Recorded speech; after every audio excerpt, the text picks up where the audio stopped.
Giselle, welcome to the podcast. Thank you, guys.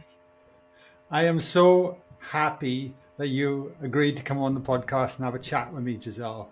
Because as I've gotten to know you, mate, from the moment you walked into the Sydney workshop, I believe over a year and a half ago, that one day we did, or a year ago, um, to come into the retreats, um, and just seeing you in that short space of time, or getting to know you in that short space of time, and witnessing the changes within you has been absolutely beautiful. And it's been something on my mind for a while, wanting to reach out and ask you to come on. So I'm so glad that you did, because I can appreciate coming on a podcast. If you're not used to it, can feel bloody weird.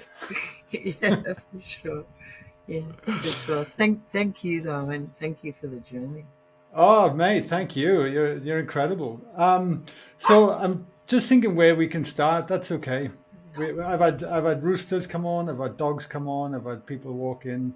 All sorts of things in the background. You're all right, mate. You're on a you beautiful you farmland. you you have a few dogs, a few roosters, and a few horses and ducks. Yeah. Totally, totally. I'm gonna, because your journey is, as I've gotten to know you more, is to me been jaw dropping, my lovely. Like really, and some of the adversities you've been through, and to come out the other side, and to see the person that's here today. So I know we will get to all of those things in one moment, but I'm curious to know, how did you end up um, finding out about Live and Flow and the Sydney workshop? I went to a wedding that was called the Love Festival, and Matt was running a workshop, and I went to the workshop. And then a couple of years later, I was in lockdown. It was just after the fires, and an ad came up on Facebook, and I recognized Matt. And then I started reading up about it, and I was thinking, oh, wow, that was that really amazing sound healer guy. And at that time, I was pretty messy. I'd just been through the fires, Yeah. and the one day workshop was being advertised, and I thought, look, I'm just going to jump in the car and do it. Yeah, so I felt really blessed to have come across it, actually, to tell you the truth. Was that like your step back into this world? Because I know, like, some of the notes you sent me earlier, that you'd been looking at spirituality earlier in your life. Like you said, you had a chance meeting with the Dalai Lama. And um, so had you been exploring this work at, at other points in your life as You're well? gonna. So I had a really interesting childhood. My parents were hippies, so we traveled a lot. I got to see lots of different things from a young age. I think they both had an element of spirituality in them. So throughout my childhood growing up, I remember going to ashrams and, like, Wow. really different things, and Buddhist temples. And I had a very, very devout Catholic grandmother too. So I think that sort of set a bit of a foundation around prayer and things. And then in my teens, I'd get involved in a white magic group. I'd get, more of that sort of 60s, 70s Indian philosophy around different sort of deities and religions, Middle East religions and Hmm. things. And I grew up in a pretty multicultural area where there was a lot of that around as well too. And I think uh, in my mid 20s, I sort of got a little bit lost, and it wasn't till I moved to Canberra that I sort of reconnected. There was a little thing on my auntie's fridge about the Dalai Lama, and I thought, oh wow, the Dalai Lama. And I headed off, and I found that a really profound experience for myself. And from that, I'd then meet Sogyal Rinpoche, and I'd really become quite devout in my studies around Rigpa and meditation, and I'd travel a lot, go to a lot of retreats, um, And I suppose coming from up north as well, northern New South Wales, there's that big sort of splash of that sort of spiritual stuff as well. And yoga has been Yeah. throughout my life, and just lots of different people on different journeys, I suppose, that would share their experiences. Yeah. When looking at your journey as well, because I was surprised to hear about your brain aneurysm that you had back in Mm. 2013. What did you have spiritual practices at the time, or had you found yourself falling off? Like, what happened in that I was period, and why did that? Looking back in reflection, what happened in that moment to you? Do you think? I had, it's a really interesting story. The day that my brain had been blowing up in my head for a couple of days, and that morning I went and got a bamboo tattoo of a really ancient Thai Buddhist sort of prayer, and it's on my back. So I'm lying there with a big bag, my head in a bag of ice, not knowing that I'm dying from this brain aneurysm, and getting this bamboo tattoo. And later that day, I'd end up at a private hospital and being rushed unconscious to the private hospital, and having 7.5 hours of neurosurgery, and coming out of that in a high dependency unit, or you'll get my aneurysm because I can't find the words that I'm looking for sometimes. So yeah, I was on life support, and I'd come out of that, and things would be really, really foggy. It'd take me a long time to work in, but leading up to having that aneurysm, I used to get up every morning and take breakfast to the monks, because they lived just around the corner from where I lived in Chiang Mai, and I had a really good connection with the monks, and I'd go and chant with them. And so, I don't know, I found that whole sort of little bit of my life quite interesting when I actually had the brain aneurysm, that I'd had this really amazing connection with the Buddhist monks around the corner. And I think that has a lot to do too with my love for Thailand, is Hmm. that Buddhist aspect of lifestyle. Yeah, it's very different to the Western sort of go a million miles an hour. And so I always felt when I was over there that I was really connecting with myself again. And then I think after the aneurysm, I came back to Australia, and the way I sort of describe it is when my lights were on, but nobody was home because my brain wasn't working properly. And I didn't fully understand how much brain damage I had. It takes you a while to sort of get a grasp on everything. And yeah, then I went on this big recovery journey, learning things again, building my brain plasticity, being on all these crazy tablets, blood thinners, and this and that. Wow. And I sort of lost my way a bit after that. I became quite depressed. I had this thing called aneurysm anxiety. I started to drink. I was in a quite dysfunctional marriage. I'd lost my career because of the aneurysm, and I got quite lost and started abusing alcohol. And my husband left me, which was at the time pretty upsetting. But now when I look back on it, I've actually got a lot of gratitude, because that would then again reset me to take stock of my life and work out where I was going. When did all this start to happen, Giselle? Like, because you said you were in Thailand in 2013, and then you came back into Australia for the recovery, Yeah. and but then when you were made unemployed, and then you said your husband left at that point as well. What year was all this kind of sort of So coming to so a I head? sort of bubbled along in this oblivion about myself for quite a few years.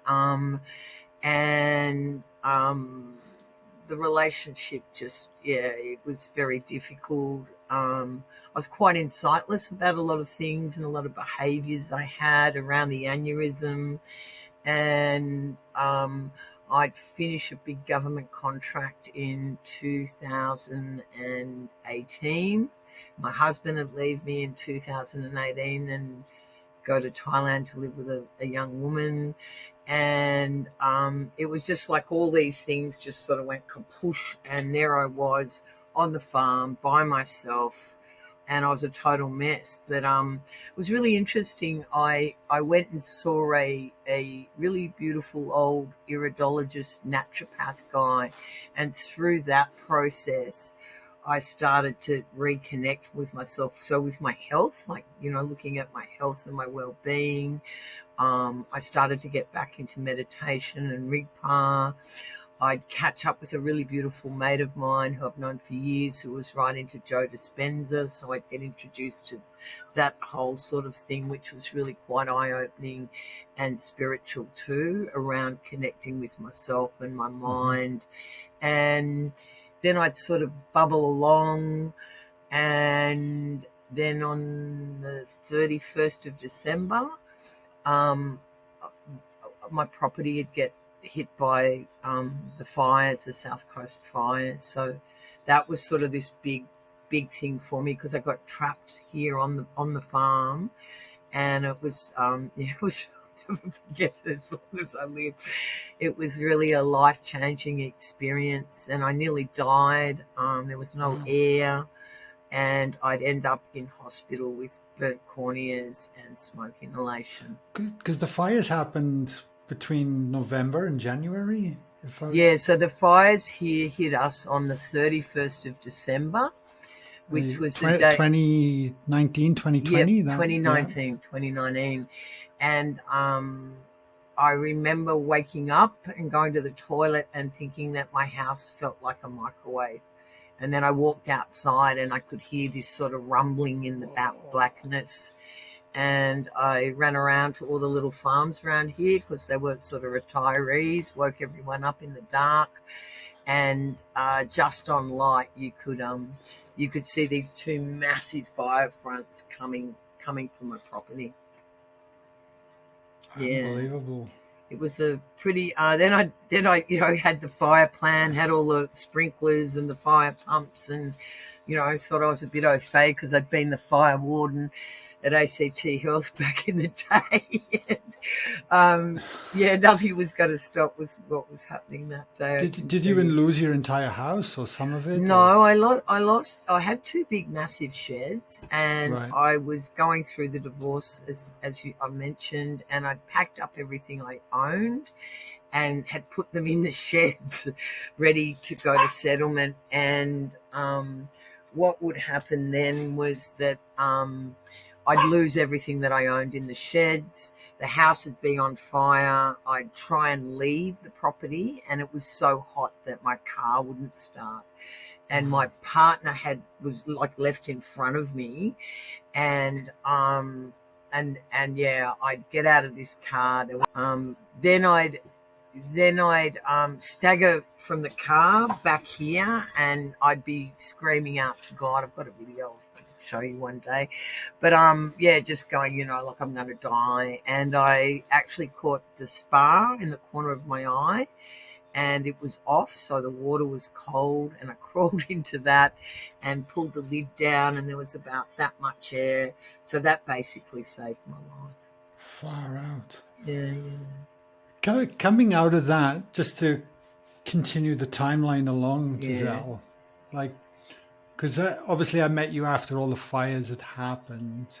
I mean, you've been through a brain aneurysm. You then went through recovery. You spiraled, like you said, into some depression, drinking. Your partner leaves. You start to see a naturopath. Before the fires, did you feel like you were coming out of that darkness, or do you feel like you were still in it? Because then once the fires happen and you nearly die and lose your home, it's like one thing after the next. yeah, yeah. You know, how were you feeling? Look, a month after the fires, like, did where were you at? Um, I was seeing a psychologist, and I was doing compassion therapy, and I felt like I was making progress slowly out of that big black hole I was in.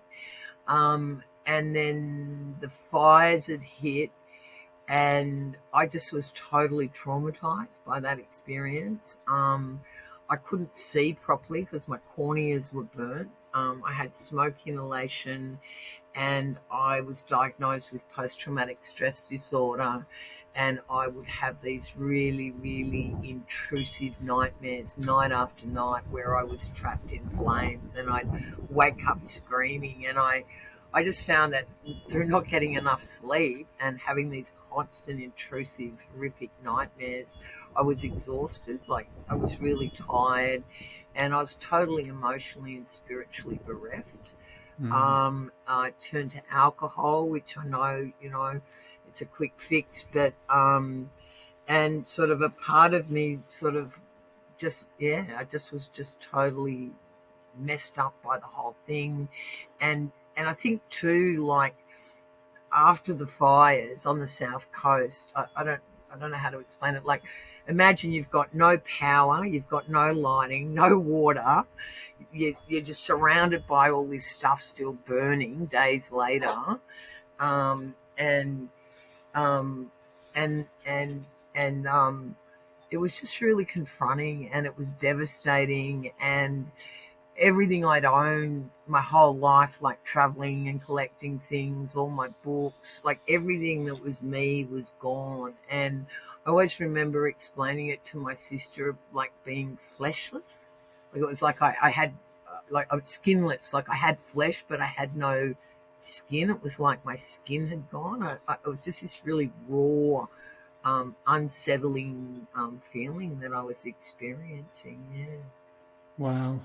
Yeah.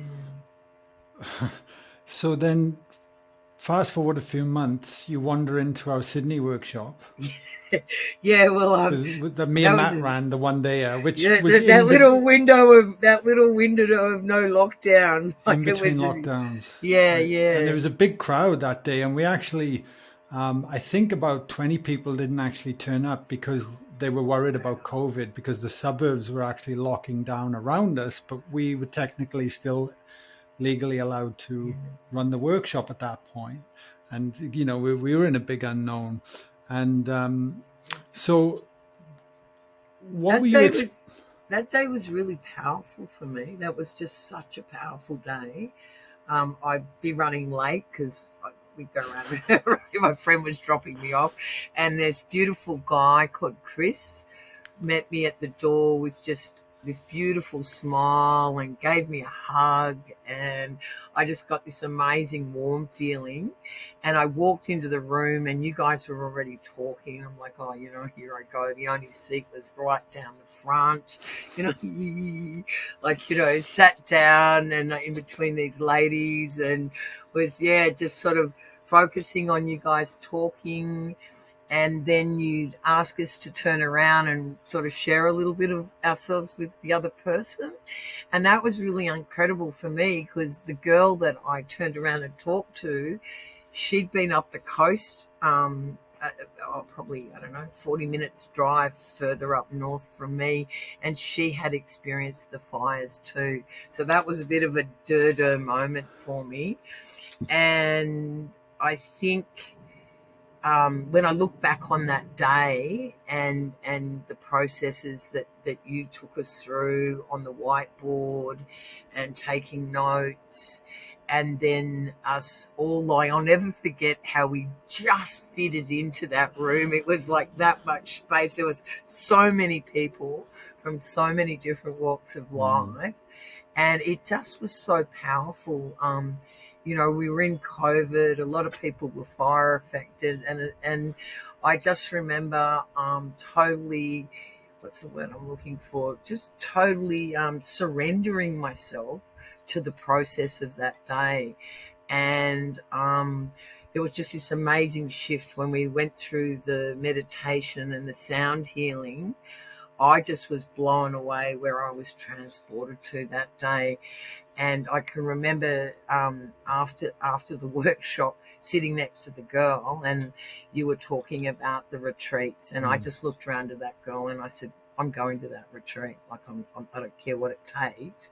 I just had this immediate connection with the work that you do, and I felt safe. I had a sense of safety that I hadn't had in a long time. Wow. So I knew that I wasn't there yet, but I was about to embark on a journey. on a journey. Yeah, the one day is the perfect place to really get a taste for the work and understand what it is, because there are no quick fixes, right? This takes time, it takes dedication, it takes practice, and Yeah, and a for deeper sure. understanding of why we're doing it. But if like eating well every day, like Yeah. moving the body every day, if we're willing to do these things over time, when we look back over a 6, 12, 18 months period, the shifts can be huge. We just Yeah, don't for realize sure. them at the time. And it's interesting you sharing about the experience with the fires and then meeting the lady at the one day workshop, because what you probably don't know, Giselle, and I don't think I've shared this on a podcast, so I might as well now. But we ran a retreat in January in UK just that year. So the lockdown, COVID hadn't broke out yet, or the lockdowns hadn't, but it was Yeah, all about the fires. And we weren't sure if we were actually going to run the retreat because the fires were in yeah, certain proximity and wind direction of UK. yeah, And yeah, when we got yeah, there, there were several people that were nervous, worried about their homes. They had come, and if um, there were going to be shifts in the weather patterns, their house could have been under threat. So there was a lot of traumatized people naturally walking into this, because this is when everything started to really, the world started to really go upside down in all directions for everyone out here, right? But I'll never forget on the last night where we do that intention yeah. healing work, that one of the girls said, I just pray for rain because it was so hot and we hadn't seen a cloud or rain or anything. And no word, once we did the process, Giselle, the moment we stopped, we heard a massive clap of thunder and it just started pouring down Oh, with the rain. rain, yeah, And we were so excited. We all were just in awe of just yeah, what happened because of the moment. And you know what it's like when you're in the octagon. yeah. We all decided to celebrate, and we all just ran fully closed. Out into And the we all just rain. formed a ring around the swimming pool, and we all just jumped in the swimming pool in the rain. How And it was just beautiful. just an absolutely magical moment that stood out. So it kind of ties in when you were sharing me. It just took me back there for a moment, and It was, how these yeah. things can start to happen, you know. It was a So bit like the first 5 day retreat that I came to. We experienced about 30 minutes of sunshine, and it just rained the whole time. But I really didn't mind the rain. Like people going, "Oh, when's it going to stop raining?" But after you go through drought and then you experience fires that were that horrendous, rain's a really nice thing. I think you have a lot more gratitude for it. and and absolutely. and after the fires, it did rain here. We actually experienced floods down here in this little part of the coast, which didn't really make the news because COVID was the in thing at the time. But the little village, where my little village here, Mogo, it actually went underwater. And that I was overseas actually when COVID broke out, and I just knew that we needed to get back to Australia. Like I just, because I've got some background in that sort of Yeah, stuff and health, I just knew it was really important to get home. It's a pretty which safe you place here. did. And so I would, because then the next time I spoke to you was actually on the phone, and you were in hospital, and Ah, yeah. we yeah, Yeah, because see my we had nose. yeah, Yeah, because yeah. we were supposed to run a 5 night retreat. Believe in August. I can't quite. It's all Yeah, blurring. yeah. No, no, no. And I think I'd signed up. So I, yeah, no, I'd signed no, up for the retreat, but I'd signed up to do online, the online group. And I remember, oh no, maybe that was after. I can't remember exactly, but but basically, you were supposed to come to the retreat, and yeah, and the retreat ended up being cancelled anyway because yeah, of the lockdowns. I think we were going to run our first 5 night at the end of August, that's but right. you then, after the fires had come off your horse. Yeah, I actually jumped off my horse to save a friend of mine that was sort of hanging off her horse. and this wild dog that had attacked us would lunge at my horse, and my horse would lunge at me, and I'd be in midair and go face first, full body weight into the ground, and I'd be not in a good way at all. I'd be shipped up to Canberra to see a number of specialists. I had nine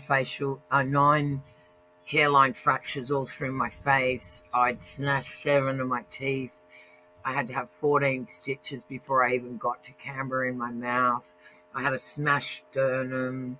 I broke my nose in 6 places, and I had a massive big wound. And we were in a lockdown as well. So that whole process was pretty mind blowing. And if you could have seen, I mean, like, I have to look okay now, but my whole face was just because of these big hematomas, because I'd smashed my sinuses. So I really wasn't in a good way, and it wasn't really a good time to have a really sort of horrible accident like that, because I needed lots of different people. And because I've got the brain aneurysm here above my third eye, there was a whole lot of hoopla about who do what. So I think they decided to put my septum back together, and that was one lot of surgery. And then my face was so swollen that they had to wait for different things to go down, and that was a bit of a process, and it was really traumatic. And having had a brain aneurysm and then to have that sort of an accident, which was a major head injury, so my eyes were black for months, and I still actually suffer a little bit. I've got a whole lot of nerve damage, and I need to get my teeth fixed up, which I'll get time to one day in the future. But yeah, that was really full on. It really wasn't my idea of fun at all. No, no. And I remember speaking to you, just thinking, "Oh, my lovely," like, Yeah. my heart went out to you. And the other thing which I didn't learn at the time was that your partner Trevor, as well, at the He, time, yeah. was he diagnosed with? No. So he'd been going to the doctor for about a year and a half after the fires, and they kept diagnosing him with PSD and giving him antidepressants. And then I'd get out of hospital, and he would be really unwell, and because it was locked down, you couldn't have visitors when I was there, and he'd be really unwell, and I'd go to his GP and say, look, stop giving him antidepressants. I've got a clinical background. There's something wrong with him. So they'd run a whole lot of tests, and about probably 3 or 4 weeks after I got out of hospital, he'd be diagnosed with stage 4 cancer, and we'd be in lockdown again. So we kept ringing the oncology ward for 3 weeks and never got a response. And he ended up in a fetal ball and nearly dying. And then we were still in lockdown, and I took him to the hospital, the little country hospital here, and they try and discharge him with tenandone and 2 Maxilon. And just with my background, health background, I sort of took the ED doctor to task and asked to speak to the head of the hospital, and that would result in my partner being airlifted to Canberra to have emergency bowel surgery, life-saving surgery. So yeah, it was and being in lockdown, it was just all just crazy. Yeah. I don't have any words what to say, Giselle. When when I first started learning of the things that you've gone through, what allowed you to keep it together? Like, because it just felt like one thing after the next, right? I think, and even get yourself to the retreat. Like, you made it to that retreat in January, yeah. beginning I of this kept year, I right? kept I kept I kept focusing on the fact that I'd paid for the retreat and that I was going to the retreat, and I had wanted to do the online course, but because of the horse accident and Trevor and all these things that were going on, I couldn't commit to that. So I just kept focusing on the fact that I was coming. I know the area up there very well. I lived there, my family are up there. So I know I was coming to a really healing space. especially around Yukai and the mountain and stuff. And I just kept focusing on, I suppose, that the workshop, like the shifts that happened to me in that one day workshop were really profound. And it wasn't that full connection, but I'd scratched the surface. So I just kept hanging on to that. I'd like watch some of the podcasts. You guys would get on and have a chat to everyone. Um, and I was reading some books. I can't remember them because of my aneurysm, but I grabbed a few books when I was in Sydney and started reading them, and I found that a bit helpful. And as well, I went back to yoga. So I started going. I just knew that I had to do something. And there's a lovely lady just down near the beach that runs a yoga class, and so I started dragging myself off to that. I was able to, with the support of my neighbour, re-fence the property and get the horses back. So that was really, really good for me too. To sort of, we were able to move out of the van, and we were able to repair half the house. So like re-plumbing, re-electricity, and I suppose just that support, the support of I live in a little hidden away spot, and there's 5 little farms, and it sort of seemed to me that there was just the little 5 farms, and we all had each other, and we were just trying to survive. And the other thing was that I started to grow a whole lot of veggies after the fires. Like I'd lost my big veggie garden, and the beach and the bush and the animals and nature, but really holding on to the fact of that connection that I made at that one day mini retreat. Yeah, it was really, and what had shifted inside of me in that on that day was really quite profound. Yeah, that really makes me smile when I hear you say that, Giselle. Honestly, but I remember, I remember I remember you walking into the 5-night retreat You're running on late. on the first day, and yeah, pretty much. And I remember, and I mean this with the greatest respect, Yeah. He's a okay. But I crazy. remember thinking and feeling, okay, Giselle's holding it, is. I didn't know what. All I knew, you'd come off that horse. That's it. I didn't really know much about the bushfires. I think you might have mentioned a little bit on the phone Or the call. CADs, or that I'd been doing the And chemo, your journey journey, with my partner. and for us, our job is to be as facilitators, to hold a sacred, safe space for people to really start to move through whatever they need to through and find their way back to their hearts and really connect to that deeper aspect of ourselves. And that is our intention. That is my intention with every soul that walks through there for those times that we're in that space. And I remember thinking and feeling, wow, Giselle is holding a lot, and here goes. Let's see what happens over the next 5 days. I'm all in, Yeah. and I remember seeing you on the last, I think it was literally the last process of the last day, and I saw within you a shift that was so incredible. And like, because you kept showing up every day, you're just doing the work, the determination was there. And it's like 90% of this work is just showing up. The rest takes care of itself, and you did that, mate. And I remember seeing you, and you were in yourself and in your heart in a way that I'd not seen. And it was like, wow, Giselle has finally come home to herself in that Yeah. moment, and it I was such a beautiful thing to see, mate. I just found like every day was like I was peeling layers off and more layers off, and I was reconnecting with myself because I was so far removed.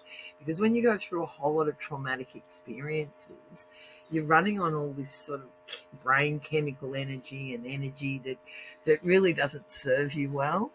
And I found, I'll just be honest with you, I found the meditations that you were doing really fabulous. I could start to still my mind, clear my mind, create some spacious abiding.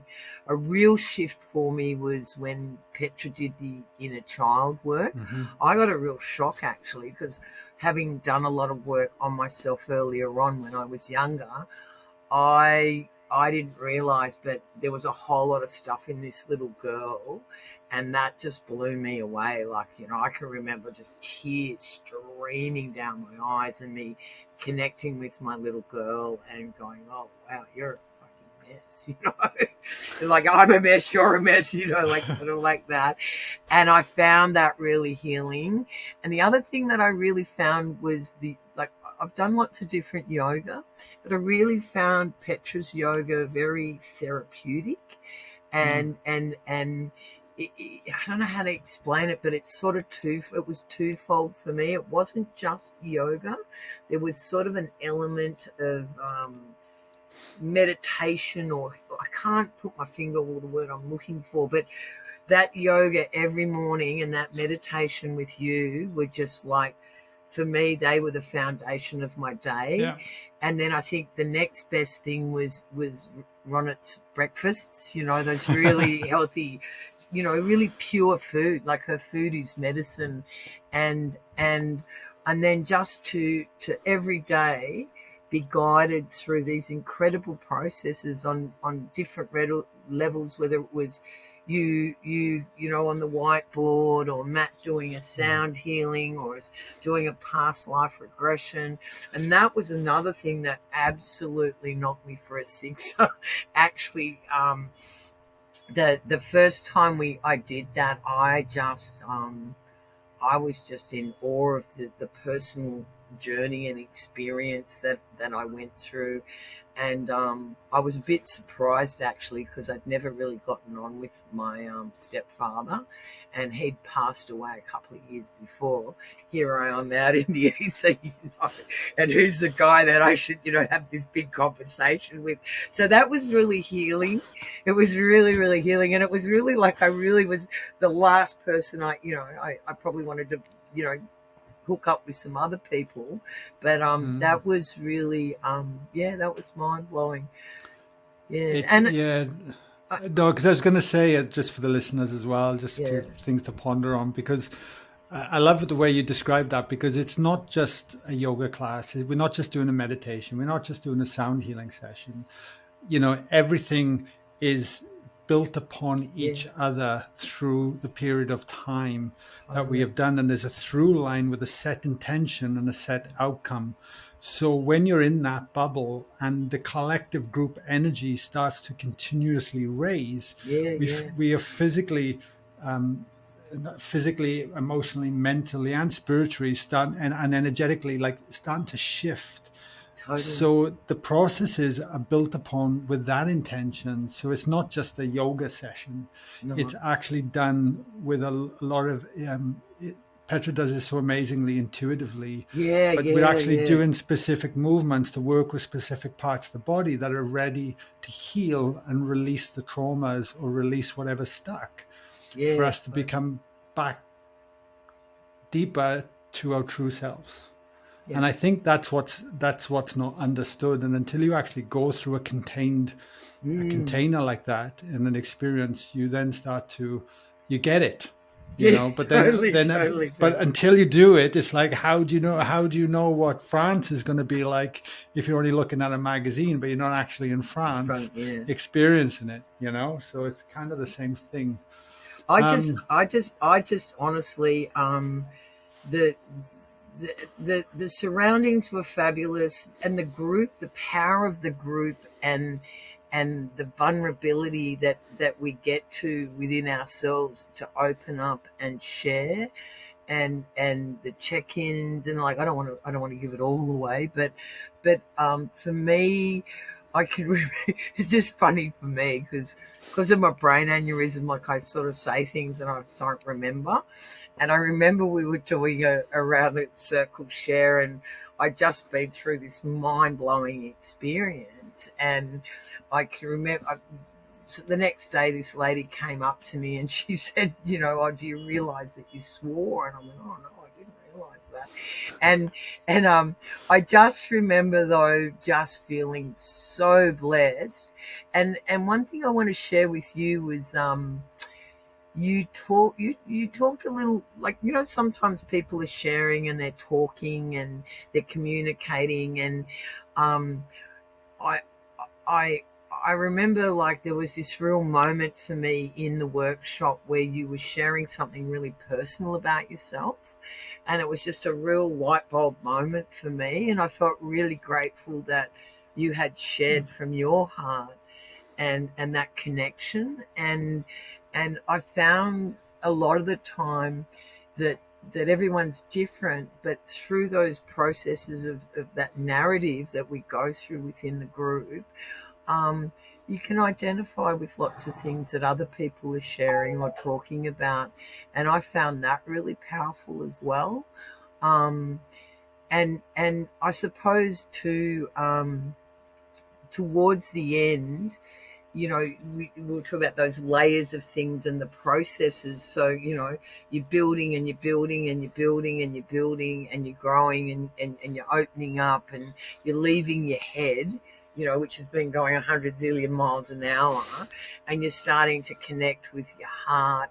And I really loved the chakra energy work that we were doing. Like, Mm-hmm.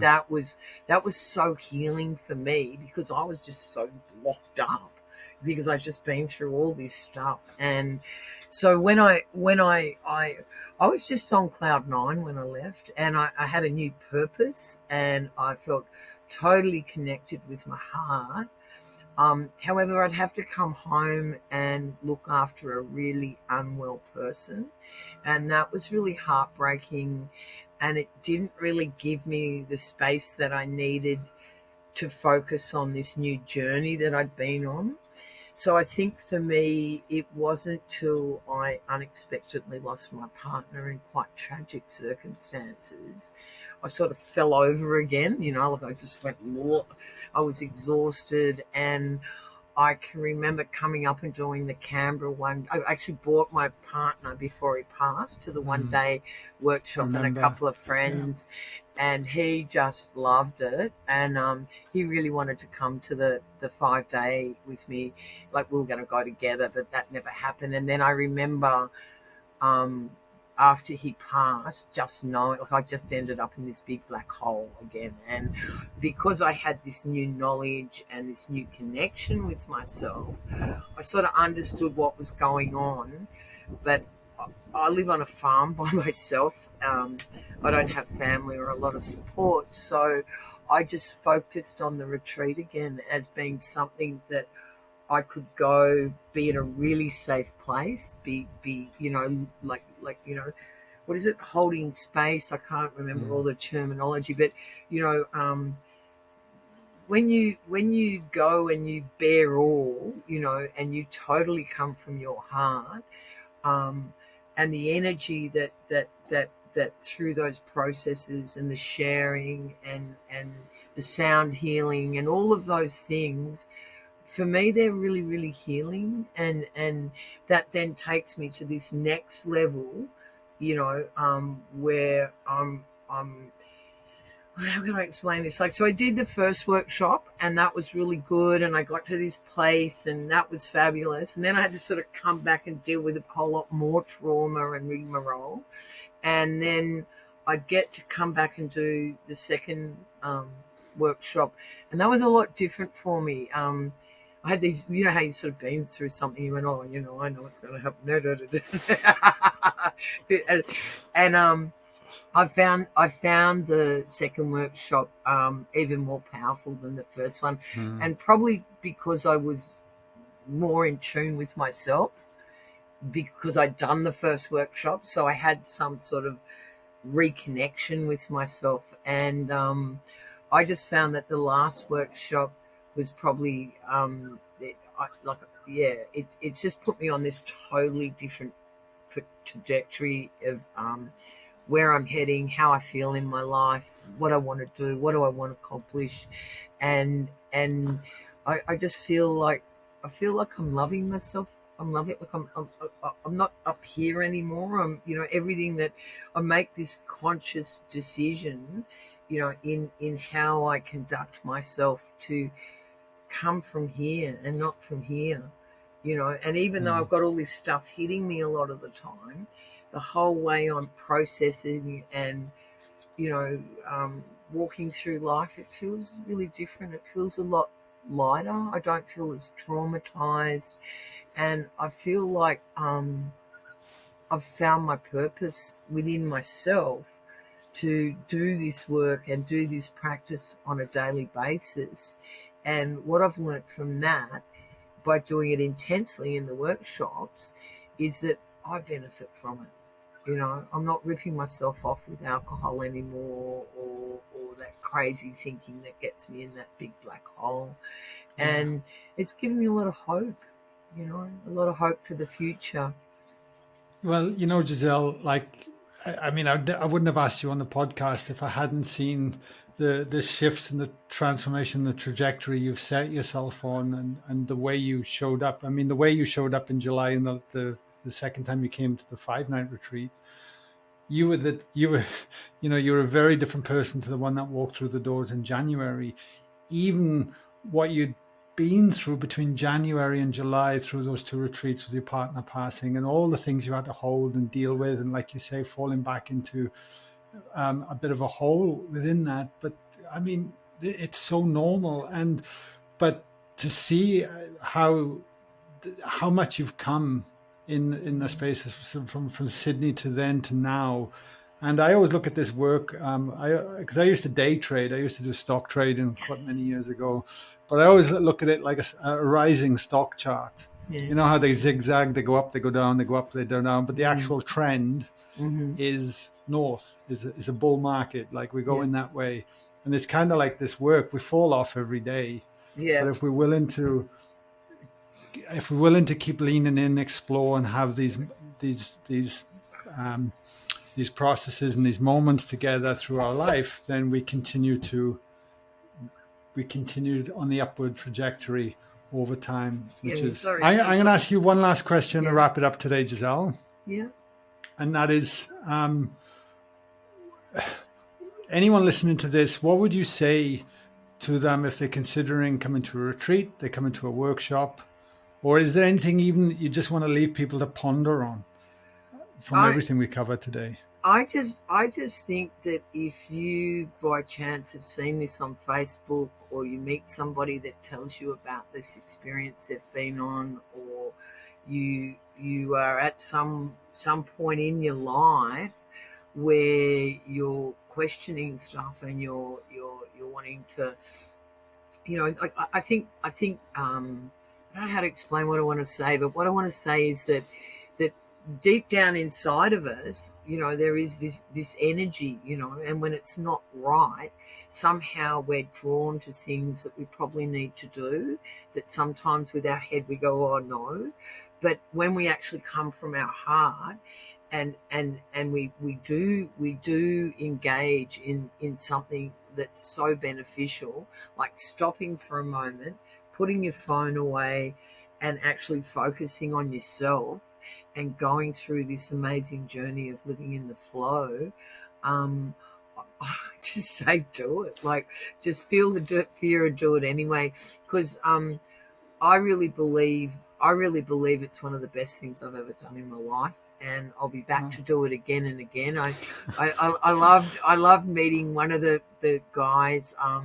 He was a lot younger than me, and he talked about, like, he'd done Windows something, and now he was doing Windows 10 or something, and then, you know, and then he sort of shared his story, and it was really resonated with me. And I thought, yeah, you know, you take your car to get it tuned up, and you do this, and you do all these exterior things in your life, you know, but doing, like, taking care and loving yourself and nurturing yourself, and you know, for me, it was like getting a tune up, and, you know, an oil change and new filters. So the whole way that I'm seeing life and perceiving life is totally different than I did before.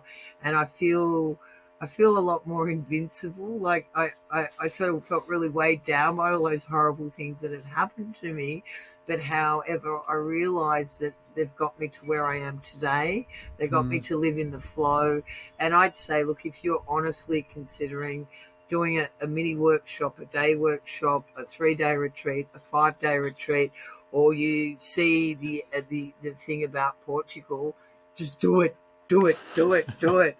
You know, I'm always yeah, I just think that I'll have this connection with live in the flow, and the amazing people that I've met, and you guys, you know, and I just can't begin to express the gratitude and love that I feel, you know, today that I didn't have. So thank you.